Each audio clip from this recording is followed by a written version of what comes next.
میں اپنی غریب بہن کو پیسے اور گھر کا راشن دیتا تو میری بیوی کو بہت برا لگتا، جبکہ غریب بہن کی دعا سے مجھے ہر مہینے لاکھوں کا فائدہ ہوتا۔ میری بیوی مجھ سے بہت جھگڑا کرتی کہ یہ سب میری قسمت ہے، اس میں تمہاری بہن کا کوئی حصہ نہیں، لیکن میں بیوی کو سختی سے کہتا تم اپنی بکواس بند رکھو اور گھر میں جو بھی بناؤ میری غریب بہن کے گھر ضرور بھیجنا۔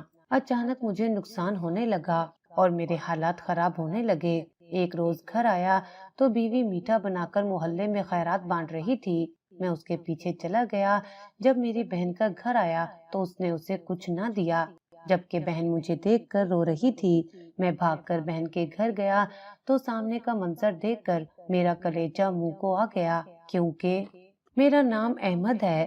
میری بیوی فرزانہ تیز مزاج عورت تھی، ہر بات پر جتاتی کہ وہی عقل مند ہے اور میں تو بس کماتا ہوں، سمجھ کچھ نہیں آتی۔ اس نے شادی کے کچھ سالوں میں ہی مجھے اس حد تک قابو کر لیا تھا کہ گھر، بینک بیلنس، حتیٰ کہ میری سوچ تک اس کی مرضی سے چلنے لگی تھی۔ میری ایک چھوٹی بہن تھی، عائشہ، نام میں ہی نرمی تھی، جیسے اس کی ذات میں۔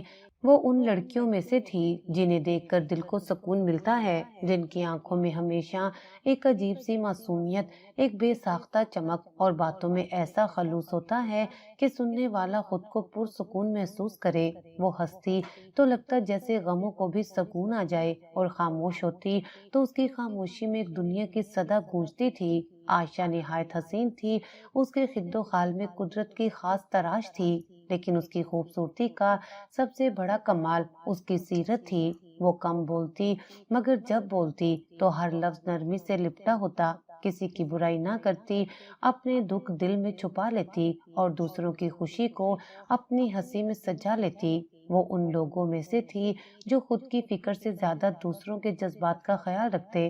امی ابا کے بعد ہم دونوں ایک دوسرے کی کل کائنات رہ گئے تھے۔ میں بڑا تھا سو ذمہ داریاں میرے حصے آئیں۔ عائشہ میرے سائے میں پل کر جوان ہوئی، اور میں ہمیشہ دل میں یہ عہد کرتا رہا کہ میں صرف اس کا بھائی نہیں، اس کے لیے باپ جیسا بھی بنوں گا، اس کا محافظ، اس کی ڈھال، اس کی پناہ۔ لیکن سچ یہ ہے کہ میں نے وہ کردار کبھی پوری طرح ادا نہیں کیا۔ میں نے اسے پالا، لیکن وقت کے ساتھ میرے فیصلے کمزور ہوتے گئے۔ میں نے اس کی باتیں سنی، مگر اس کے دل کی آواز نہ سنی۔ میں اس کا دکھ سمجھ سکتا تھا، مگر کبھی اس کے درد کو اپنی ترجیح نہیں بنایا۔ اس کی خاموشیاں چیختی رہیں، پر میں ان چیخوں کو سننے سے قاصر رہا۔ جب میں نے شادی کی تو زندگی ایک نئے موڑ پر آ گئی۔ میری بیوی فرزانہ بظاہر سلجھی ہوئی، خوش اخلاق اور سمجھدار دکھائی دی۔ میں نے سوچا شکر ہے عائشہ کو ایک اچھی بھابھی ملے گی جس کے ساتھ وہ ہنس سکے گی، دل کی باتیں کر سکے گی، ایک بہن جیسا رشتہ بنے گا۔ لیکن خواب اور حقیقت میں فرق ہوتا ہے۔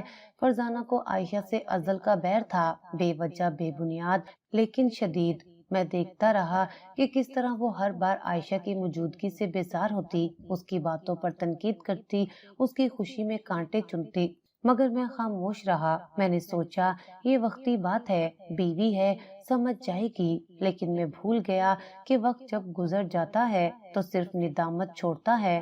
عائشہ مجھ پر ہمیشہ بھروسہ کرتی رہی۔ اس کے لیے میں صرف بھائی نہیں تھا، وہ ستون تھا جس پر اس نے اپنے سارے خواب ٹکائے تھے۔ لیکن میں اسے وہ پناہ نہ دے سکا جس کی اسے شدت سے ضرورت تھی، اور جب اسے سب سے زیادہ میرے ساتھ، میرے یقین اور میرے فیصلے کی ضرورت تھی، میں ایک تماشائی بن کر کھڑا رہا۔ یہی وہ سچ ہے جو آج بھی میرے اندر جلتا ہے کہ میں بھائی تو رہا، مگر وہ باپ نہ بن سکا جس کی عائشہ کو ضرورت تھی۔ جب میری شادی فرزانہ سے ہوئی تو ابتدا میں سب کچھ ٹھیک تھا۔ فرزانہ سمجھدار لگتی تھی، ہر بات میں نرمی دکھاتی، میٹھے بول بولتی اور گھر کو سنبھالنے کا خوب دعویٰ کرتی۔ میں نے سوچا شاید اللہ نے میری زندگی میں آسانی ڈال دی ہے، اور اب عائشہ کو بھی ایک بہن مل جائے گی جو اس کا خیال رکھے گی۔ میری زندگی کا سب سے بڑا فیصلہ، شادی، میں نے دل سے کیا تھا، مگر عقل کہیں پیچھے رہ گئی تھی۔ فرزانہ میری بیوی بنی، خوبصورت، ذہین اور بے حد چالاک۔ شروع میں اس کی باتوں، انداز اور رکھ رکھاؤ نے مجھے دیوانہ بنا دیا۔ وہ ہر وقت میری تعریفوں کے پل باندھتی، میری پسند کا کھانا بناتی، میری ماں کی دعاؤں کی قدر کرتی، کم از کم مجھے تو ایسا ہی لگتا تھا۔ شادی کے ابتدائی مہینے کسی خواب کی مانند تھے۔ فرزانہ ہر بات میں نرمی، ہر رویے میں محبت اور ہر عمل میں ایسی چالاکی سے لپٹی ہوئی شفقت دکھاتی کہ مجھے لگتا واقعی میں نے ایک بہترین زندگی گزارنے والی عورت سے رشتہ جوڑا ہے۔ وہ میرے لیے وقت پر کھانا تیار کرتی، میری تھکن کو محسوس کرتی اور مسکرا کر کہتی، احمد تم بہت محنت کرتے ہو، میں تمہارے لیے سب کچھ آسان بنا دوں گی۔ میں خوش فہمیوں کی ایک دنیا میں گم تھا، مجھے لگتا تھا کہ اللہ نے میرے دکھوں کے بعد یہ سکون عطا کیا ہے۔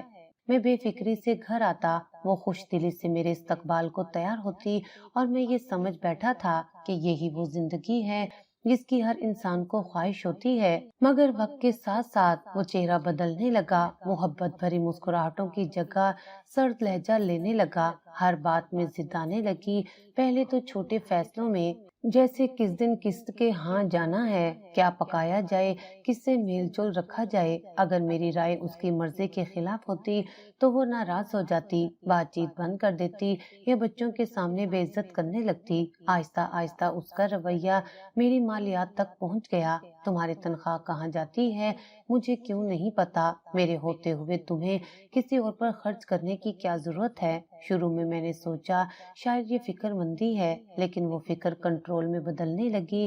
میں تنخواہ لا کر سیدھی اس کے ہاتھ میں دیتا اور وہ مجھے جیب خرچ کی طرح چند روپے تھما دیتی۔ میں نے اعتراض کیا تو کہنے لگی، گھر کے اخراجات سنبھالنا عورت کی ذمہ داری ہے اور تمہیں خوش ہونا چاہیے کہ میں ذمہ داری لے رہی ہوں۔ پھر ایک دن جب میں دفتر سے تھکا ہارا آیا، اس نے بہت نرمی سے مسکراہٹ کے ساتھ کہا، احمد ایک بات کہنی ہے، برا تو نہیں مانو گے؟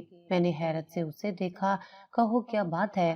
وہ میرے قریب آئی، پیار سے میرا ہاتھ تھاما اور بولی، یہ گھر تمہارا ہی ہے، سب کچھ تمہارا ہے، لیکن اسے میرے نام کر دو تو مجھے ایک سکون ملے گا، مجھے لگے گا کہ یہ گھر میرا بھی ہے۔ میں پہلے چونکا، لیکن اس کے لہجے کی مٹھاس اور محبت کی جھوٹی پرتوں نے میرے دل کو دھندلا دیا۔ میں سوچنے لگا، کاغذ کا ایک ٹکڑا ہی تو ہے، اگر اس سے اسے اطمینان ملتا ہے تو ٹھیک ہے۔ میں نے بغیر سوچے سمجھے وہ فیصلہ کر لیا جو میرے وجود کی بنیادیں ہلا دینے والا تھا۔ گھر اس کے نام ہو گیا، لیکن اس دن کے بعد یہ میرا گھر نہ رہا۔ رفتہ رفتہ اس کا رویہ بدلنے لگا، اب وہ ہر بات میں حکم دینے لگی۔ میں اگر کسی سے بات کر لیتا، وہ پوچھتی کس سے بات کی، کیوں کی، کتنی دیر کی۔ میرے دوستوں کا آنا جانا بند ہو گیا، بہن کو بلانے پر چہرہ سوج جاتا، اگر کبھی بہن گھر آ جاتی تو ایسے سلوک کرتی جیسے کسی اجنبی کو برداشت کر رہی ہو۔ گھر میں میری حیثیت ایک ایسے شخص کی ہو چکی تھی جو کما کر دیتا ہے اور باقی سب فیصلے اس عورت کے ہاتھ میں ہیں جو کبھی میرے عشق کا دعویٰ کرتی تھی۔ اب وہ گھر جسے کبھی میں نے خود بنایا تھا میرے لیے ایک قید خانہ بن چکا تھا، اور قید خانے کی چابیاں میرے اپنے ہاتھوں سے دی گئی تھیں۔ فرزانہ نے گھر کو تو اپنے نام کروا لیا تھا، مگر اس کے ساتھ ہی میری جیب پر بھی قبضہ جما لیا۔ میری تنخواہ براہ راست اس کے ہاتھ میں جاتی اور میں خود جیب خرچ کے لیے اس کا محتاج ہو گیا۔ شروع میں تو لگا کہ یہ گھر سنبھالنے کی ذمہ داری کا حصہ ہے، لیکن جلدی حقیقت کھل کر سامنے آ گئی۔ فرزانہ نے میرے خاندان سے مجھے آہستہ آہستہ الگ کر دیا۔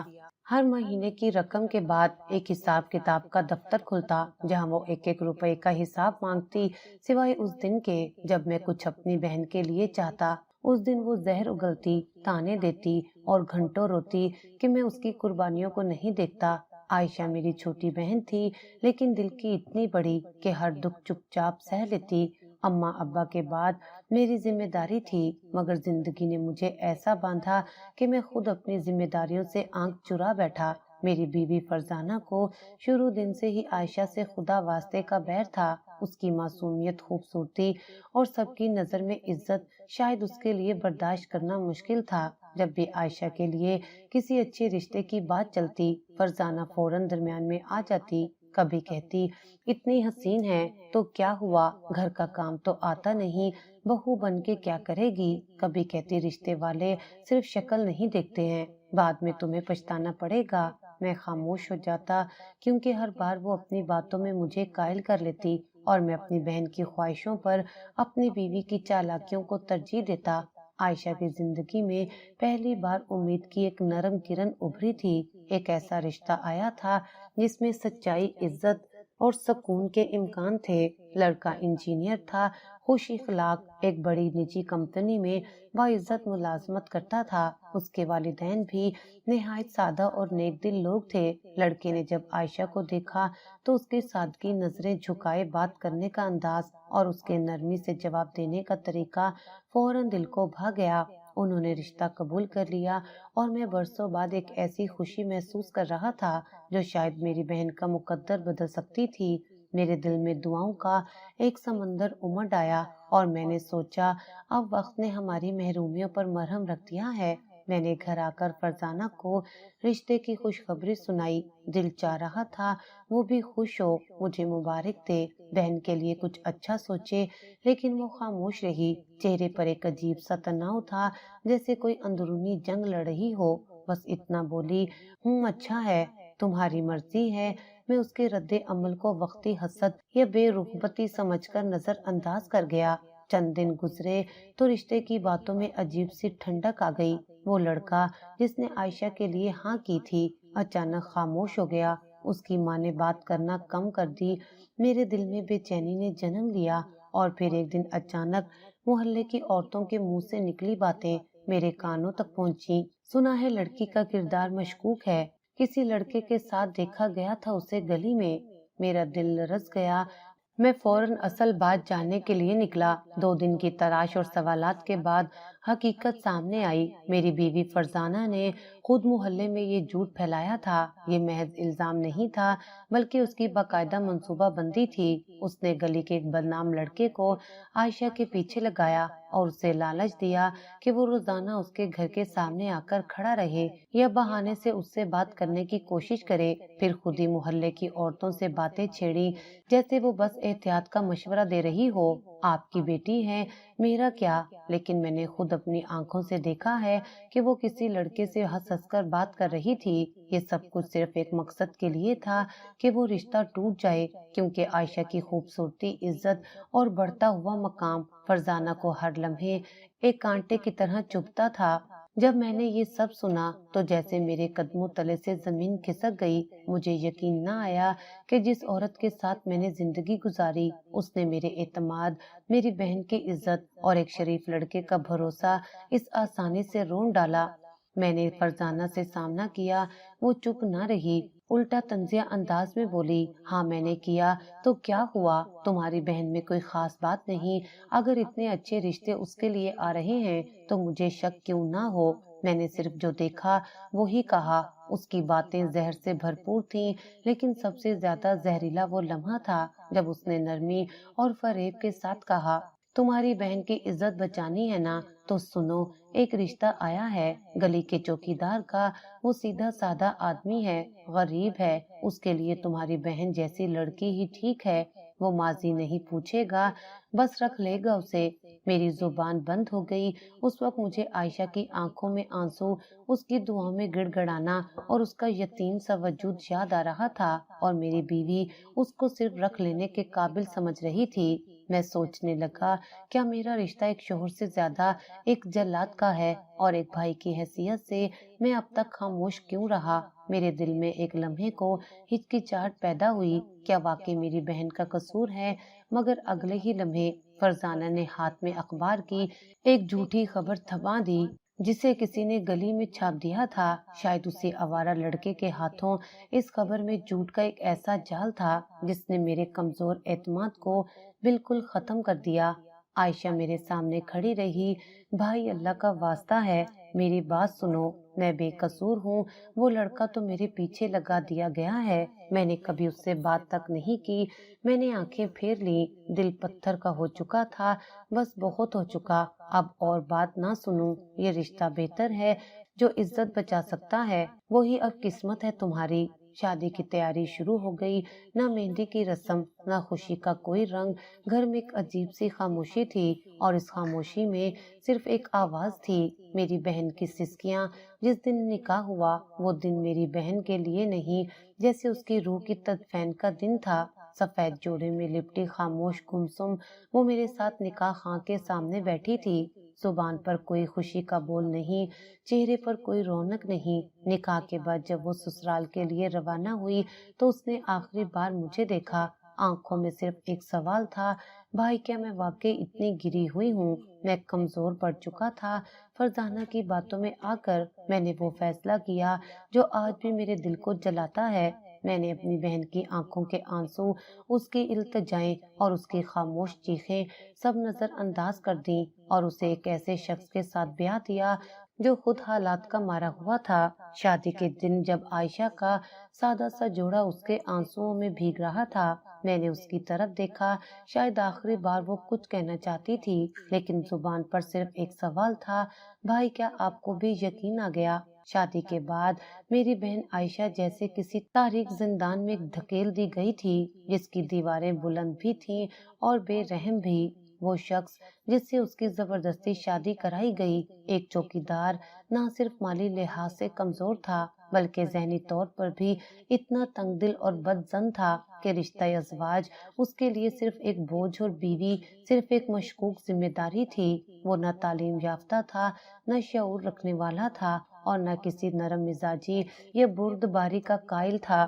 زندگی نے اسے جس حال میں ڈالا، اس نے بدلے میں اپنی سختی دوسروں پر انڈیلنی سیکھ لی۔ اس کی سوچ بس دو لفظوں میں قید تھی، میری بیوی، اور یہی دو لفظ جب کسی غیر محفوظ ذہن کے قبضے میں ہوں تو وہ رشتہ محبت نہیں، ایک مسلسل تفتیش بن جاتا ہے۔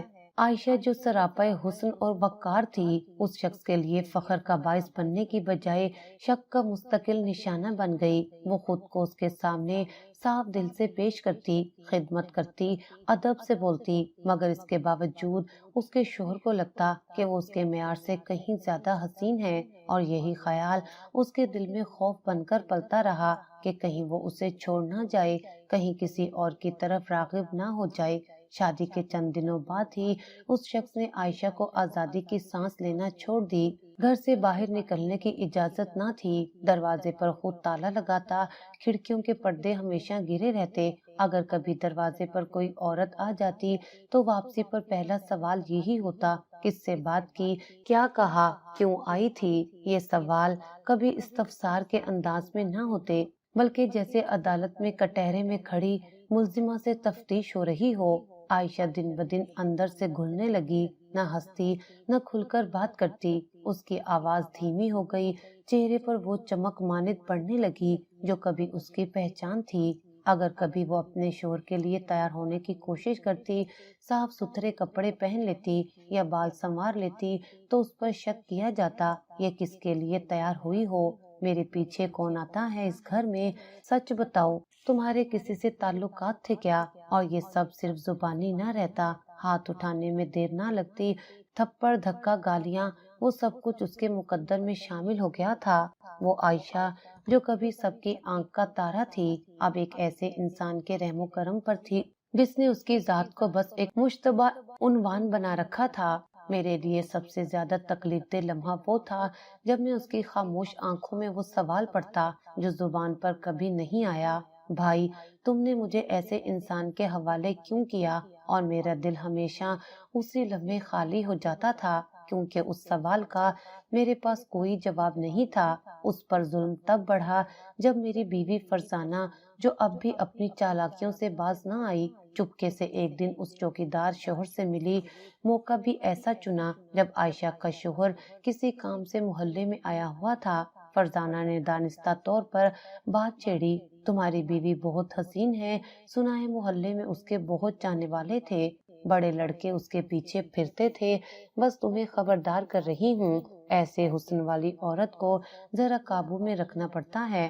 یہ بات سیدھی جا کر عائشہ کے شوہر کے دل میں اتری اور زہر بن کر اس کی رگ رگ میں پھیل گئی۔ وہ تو پہلے ہی احساس کمتری میں ڈوبا ہوا شخص تھا، اب اسے یقین ہو گیا کہ اس کی بیوی بے وفا ہے یا کم از کم ہو سکتی ہے۔